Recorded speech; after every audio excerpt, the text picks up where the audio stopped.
Artis Gisela Anastasia menyambangi Polda Metro Jaya, Jakarta Selatan, Jumat, tanggal 10 Desember tahun 2021. Gisel, sapaan akrabnya, didampingi kuasa hukum, tiba di Polda Metro Jaya pukul 9.10 waktu Indonesia Barat, turun dari mobil Alphard putih. Ia mengenakan pakaian berwarna putih dan masker hitam.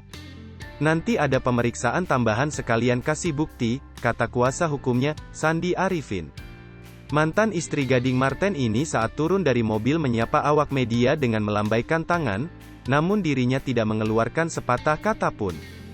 Seperti diketahui, Gisela Anastasia dan Michael Yukinobu De Vretes ditetapkan sebagai tersangka pada tanggal 29 Desember tahun 2020.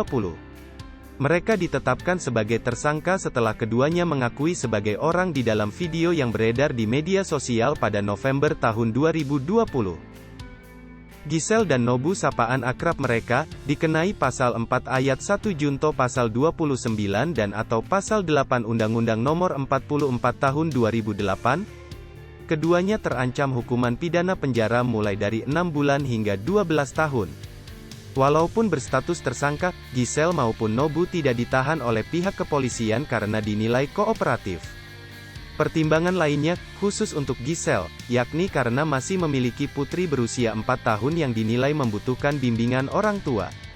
Maka, Gisel dan Nobu hanya dikenai wajib lapor ke Polda Metro Jaya.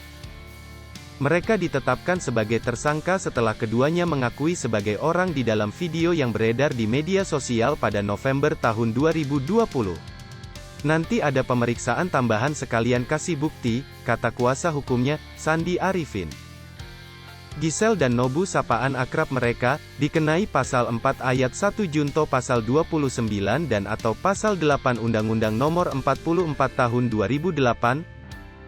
Mantan istri Gading Marten ini saat turun dari mobil menyapa awak media dengan melambaikan tangan, namun dirinya tidak mengeluarkan sepatah kata pun.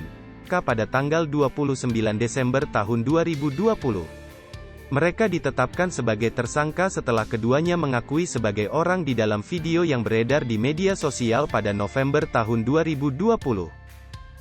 Gisel dan Nobu, sapaan akrab mereka, dikenai pasal 4 ayat 1 Junto pasal 29 dan atau pasal 8 Undang-Undang Nomor 44 Tahun 2008. Keduanya terancam hukuman pidana penjara mulai dari 6 bulan hingga 12 tahun. Walaupun berstatus tersangka, Gisel maupun Nobu tidak ditahan oleh pihak kepolisian. Hai pemirsa Sri Popo TV, jangan lupa komen, like, dan subscribe, serta tonton terus berita-berita terupdate lainnya ya.